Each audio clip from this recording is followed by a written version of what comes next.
Good morning friends. आज एक छोटी सी शॉर्ट स्टोरी आपके साथ शेयर की जा रही है। इसका नाम है three dead bodies in the cremation ground. Cremation ground सुनते ही मेरे को किसी का नहीं पता, मेरे को जो है मेरे अपने कर्म जो हैं वो सामने आ जाते हैं, और ख़ास तौर पे बुरे कर्म। I am joking. Low, story शुरू होती है। क्रीमिएशन ग्राउंड में तीन चिताएं जल रही होती हैं।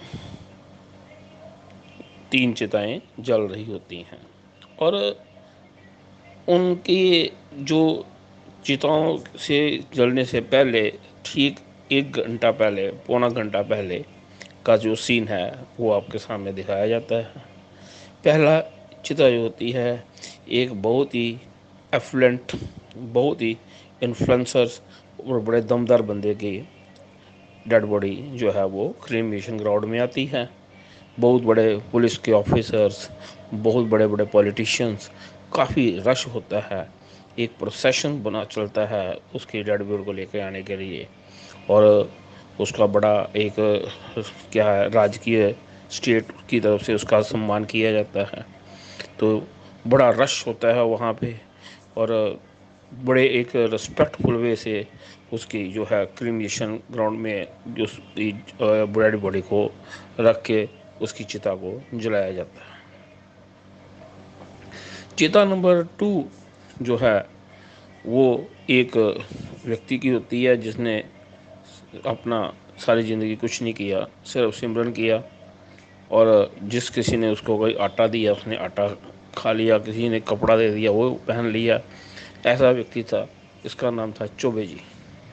चौबे जी जो हैं, उनके साथ कोई ज़्यादा नहीं थे, उनके घर के व्यक्ति थे, उनका रिश्तेदार तो था ही कोई नहीं। रिश्तेदार कभी भी जो होते हैं ये मतलब के होते हैं। और चौबे जी एक ऑर्डिनरी बंदे थे। ऑर्डिनरी बंदे का तो अपना कोई बंदरा नहीं होता।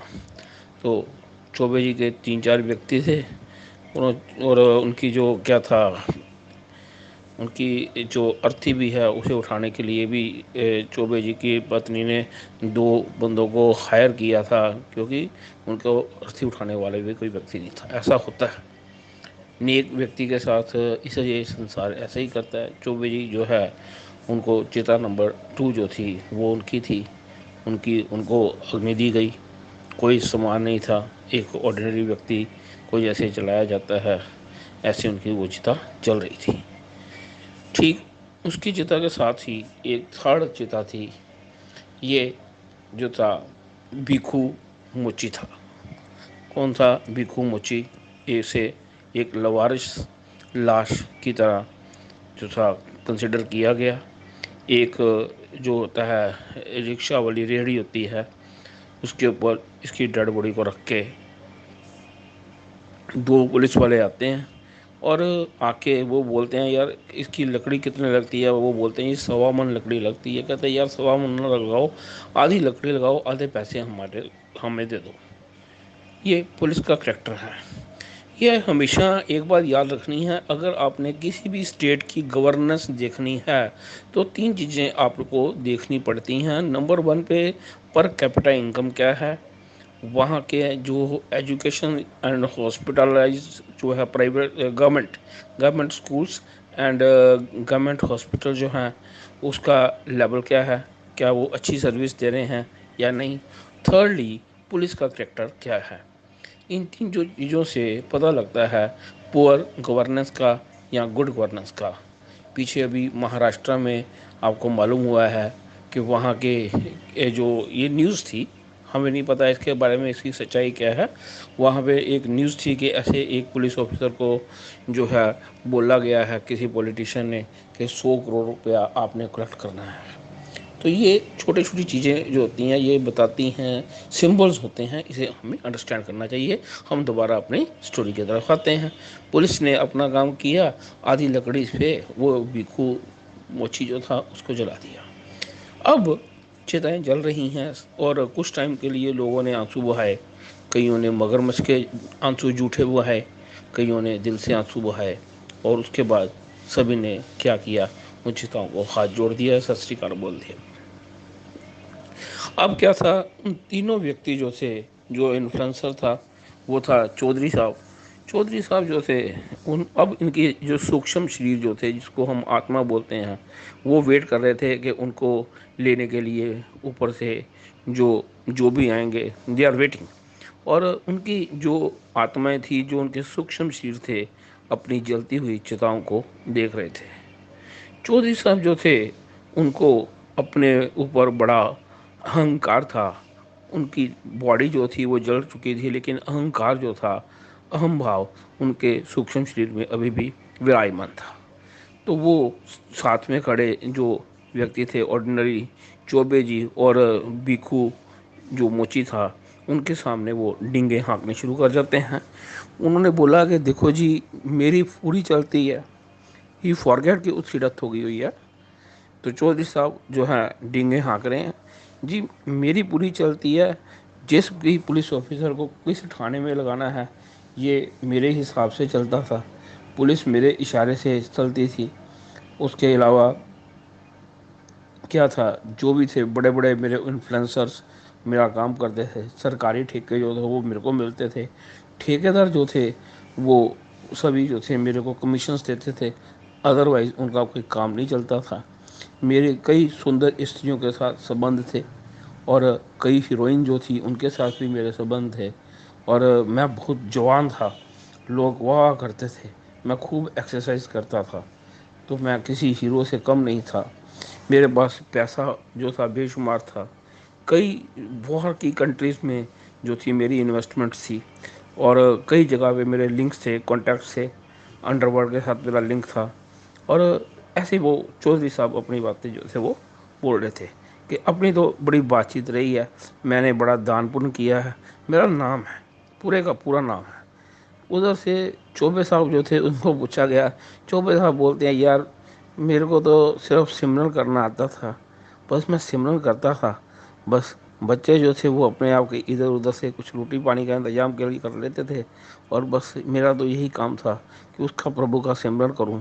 बस यही काम था। मुझे मेरी कोई पहचान नहीं थी, रिश्तेदार भी मुझे नहीं जानते थे, और पत्नी के साथ ही मेरे संबंध अच्छे नहीं थे। कारण क्या है, जब मैं पैसा नहीं लाऊंगा, वैसे भी चाणक्य ने बोला हुआ है, स्त्री का जो चरित्र होता है वो मुश्किल के वक़्त में समझ आता है। अच्छे वक़्त में हर स्त्री सती सवित्री होती है, लेकिन मुश्किल के वक़्त में स्त्री अपना चरित्र दिखाती है। तो यहाँ पे चौबे जी बोलते हैं कि जब मैं कमाता नहीं था, तो स्त्री मेरा कितना को साथ देगी। तो जो थी उसका मेरे साथ झगड़ा रहता था। तो ये ऐसे था, बच्चे छोटे थे, लेकिन ये था कि मैं अपना सिमरन करता था। उधर से भिखू जो मोची है उससे पूछा गया, कहते देखो मैं तो प्रदेश से आया था, मेरे आगे पीछे कोई नहीं, मैं ना ही मेरी शादी हुई थी, और मेरी एक टांग भी खराब थी। मैं तो बस क्या करता था, सुबह से शाम तक लोगों के बूट पॉलिश करता था, उनके जूते ठीक करता था। इसके अलावा मैंने जीवन में कुछ नहीं किया।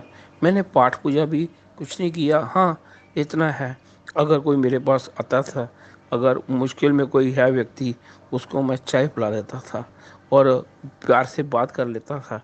यही मैं काम करता था, और मैं किसी की क्या मदद कर सकता था। मेरा तो अपना गुजारा बड़ा ही मुश्किल से होता था। ये बातचीत हो रही थी। चौधरी साहब पूरे अहंकार में थे, और इधर से जो चौबे जी थे वो मिडिल क्लास थे। मिडिल क्लास बंदे का मरना जीना एक बराबर होता है। और जो इधर से थे, क्या नाम है इनका, भिखू मोची, वो अपना था आनंद में कि ठीक है यार, मैंने अपना जो मेरे को प्रभु ने काम दिया है, कहते हैं ना, जो रिजक और मौत ईश्वर देता है, तो वो कहता है यार उसकी मौज है। बातचीत हो रही थी, चौधरी साहब पूरे ठाठ में थे, नहीं जी नहीं, मैं ये वो बातचीत चल रही है। इन बिटवीन इधर से कहते जी सामने से देखते हैं जमदूत आ रहे थे, बड़े भयंकर थे। और उसके साथ वो देखते हैं एक से जो है कोई सिद्ध पुरुष जो हैं वो आ रहे हैं, और सिद्ध पुरुष जो हैं उनके साथ पीछे देखते हैं एक बहुत बड़ा विमान था। पुष्पक पुष्पक विमान बोलते हैं उसको। और उसमें जो थे देवलोक के देवता बैठे हुए थे। यहाँ पे वो आ रहे थे, उनको तीनों जो है सूक्ष्म शरीर देख रहे थे। चौधरी साहब बड़े खुश होते हैं, कहते हैं देखो जी, मेरा ख्याल है जी अपनी तो पूरी बनती है, पूरी की पूरी बात है। देखो मैंने इतना दान पुण्य किया है, मेरे लिए पुष्प विमान आ रहा है। यहाँ पे जो अब चौबे जी और जो क्या है इधर से भिक्खू था, वो कह रहा है यार हमें तो, जो चौबे जी कहते हैं कि यार मेरे को तो संसार में भी जूते पड़े हैं, अब यमदूत भी जूते मारेंगे, कोई बात नहीं। भिक्खू भी यही सोचता है कि यार सारी ज़िंदगी हमने जूते पॉलिश किए हैं, अपनी तो कोई पहचान नहीं है, मेरे को शायद जमदूत लेने आ रहे हैं। चौबे जी और क्या नाम है इधर से भिक्खू आपस में बहस कर रहे हैं कि भाई मेरे को जमदूत जो है वो लेने आ रहे हैं। कहता नहीं नहीं यार मेरे को लेने आ रहे हैं। इन बिटवीन वो वहाँ पे वो तीनों पहुँच जाते हैं। ये जो यमदूत होते हैं, भयंकर यमदूत होते हैं, वो चौधरी को पकड़ते हैं और वहीं पे उसकी जूता प्लेट शुरू कर देते हैं। चौधरी कहता है यार आपको गलतफहमी होगी यार, ये देखो ये भिखू को पकड़ के फेंटो, ये चोबे को मारो, मैंने तो बड़ा दान पुण्य किया। कहता था यार तूने दान पुण्य जो किया ना, तूने 2 नंबर की कमाई का दान पुण्य किया, उसको हम लोग दान पुण्य नहीं मानते। अगर तुमने किसी से 50 लाख रुपया लेके कोई गलत काम करवा दिया और उसमें से 2 लाख 4 लाख जो है तूने कहीं धर्म स्थान पे लगाया, तो वो नहीं गिना जाएगा तुम्हारा, तुम्हारी जूता पलट। कहते यार यहाँ पे क्या कर रहे हो? कहते ये तो अभी तेरे को सैंपल दिखाया है, तेरे को नरक में जाके ना वो तेरी हालत हुई, तेरे को लग पता जाएगा। कहता मेरी पहचान बहुत है। कहते मेरी बात सुन, जो परमात्मा की कोट है, उस निरंकार की कोट है, वहाँ पे कोई पहचान नहीं चलती, वहाँ पे कर्म देखे जाते हैं। जो तेरे कर्म होंगे उनका लेखा जोखा लेने आए हैं। अभी तो तेरा हमने जो है वैसे हेलो हेलो किया है। जमदूत उसकी अच्छी चौधरी की पिटाई करते हैं, बहुत बुरी तरह से उसको फेंटते हैं, फेंटना चाहिए भी। ये लोग जो होते हैं ये क्रोकोडाइल ऑफ द सोसाइटी होते हैं। खैर, इनका इस वर्ल्ड की कोर्ट जो होती है, या ये संसार में तो ये किंग बनते हैं, इनकी किन जो इनकी जो आगे पुश्तें भी किंग होती हैं, इनका यहाँ पे कुछ नहीं बिगड़ता। लेकिन निरंकार की कोर्ट जो होती है वो इनको सीधा करती है। जमदूत बड़ी अच्छी तरह से उसकी फैंटी लगाते हैं, कहते चल बेटा, मारते मारते जो है उसके सूक्ष्म शरीर को वो क्या करते हैं, वो वहाँ से ले जाते हैं। अब बात आती है इधर से चौबे जी की। चौबे जी के पास वो एक बहुत आवा मंडल वाले संत आते हैं। वो बोलते हैं कि मैं सिद्ध आश्रम से आया हूँ, तुमने अपने जीवन में सिमरन किया है तो वैसे भी बोला गया है, प्रभु के सिमरन ज्ञान ध्यान तत्वबुद्ध, प्रभु के सिमरन रिद्ध सिद्ध नवनिध। तो तुम मेरे साथ चल, तेरे को मैं सिद्ध आश्रम में लेके चलता हूँ। यहाँ पे वो ये चौबे जी थोड़ा सा कहते हैं प्रभु आप मेरे को तो ले जाओगे, मेरे बच्चों का क्या बनेगा? उन्होंने बोला वो निरंकार जो है उस पर तेरा विश्वास है, तूने सारा जीवन सिमरन किया है, आप चिंता ना करो, निरंकार जो है उसके भंडारे अखंड हैं, तुम्हारी संतान नेक निकलेगी और निरंकार जो है उनके ऊपर विशेष कृपा करेगा, तो उन्हें उनको अपने बच्चों की चिंता लगाने की कोई ज़रूरत नहीं है। तो वो सिद्ध पुरुष जो होते हैं वो उनको लेके चल पड़ते हैं। कहते ये सिद्ध पुरुष जी के साथ चलते हुए वहाँ पे ये चौबे जी बोलते हैं कि मेरे लिए कोई मेहमान नहीं आया। कहते देख तेरी एक गलती हुई है, तूने सिर्फ ज़िंदगी में सिमरन किया है, सिमरन के साथ तूने उद्यम नहीं किया। बाबा नंद सिंह जी बोलते हैं सिमरन के साथ साथ उद्यम करना भी जरूरी है। ये बाबा नंद सिंह जी के वाक्य हैं। तो तूने जीवन में ये गलती की है कि तूने सिमरन तो बहुत किया, लेकिन तूने क्या नहीं किया, कर्म नहीं किया, तुमने उद्यम नहीं किया। चल मेरे साथ, तेरे को पैदल ही चलना पड़ेगा, और तेरे को लाने के लिए मुझे भी पैदल आना पड़ा। और मुझे क्यों पैदल आना पड़ा? क्योंकि तूने बहुत ज़्यादा क्या किया है, नित्यनेम किया है, नित्यनेम का तुम्हें फल जरूर मिलेगा। इधर से पुष्पक विमान में से जो है देव निकलते हैं, वो बड़े आदरपूर्वक भिक्षु जो होता है, मोची होता है, उसको पुष्पक विमान में बिठाते हैं। कहता है प्रभु आपको गलती हो गई है, मैं बेकरतूता बेऔकाता बंदा हूँ, मैं तो एक मोची हूँ, मैं मेरे को पुष्पक विमान में आप कहाँ लेके जा रहे? कहते हैं आपको हम स्वर्ग में लेके जा रहे हैं। आपने कर्म किया है और आपने शुद्ध कर्म किया है, नेकी की है, और आपका जो है इस संसार में नेक बंदे जो होते हैं, अच्छे कर्म वाले होते हैं, वो उनकी कोई पहचान नहीं होती, उनको कोई पहचानता नहीं है, लेकिन स्वर्ग में प्रभु जो है वो देख रहे होते हैं, आपको लेके जा रहे हैं। तो इस तरह जो भिक्षु है उसको भी वो लेके जाते हैं। स्टोरी यहाँ पे ख़त्म हो जाती है। दोस्तों एक बात याद रखना, हम लोग कई बार ज़िंदगी में बोलते हैं यार मेरी किस्मत ख़राब है, या कोई बोलते हैं यार उसकी जो है यार, उसकी तो जैकपॉट लग गई है और उसकी लॉटरी लग गई है। भाई लोगों, ऐसा कभी कुछ नहीं होता। बात सिर्फ कर्मों की है।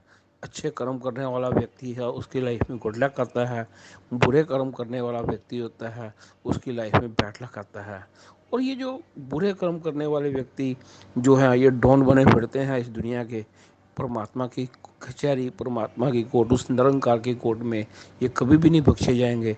आप जो है हिटलर को देख लो, आप मुसोलिन को देख लो, आप किसी को, स्टालिन को देख लो, आप इन लोगों को देख लो, इन्होंने कितना अत्याचार किया। तो ये छोटे मोटे बंदे उनके सामने क्या हैं, जो अपने आप को डॉन बनाए समझते हैं। इनका हाल आने वाले टाइम में क्या होगा, ये आप देख सकते हैं। All the best. परमात्मा आपको खुश रखे, हंसते वक्त चलो। Thank you very much.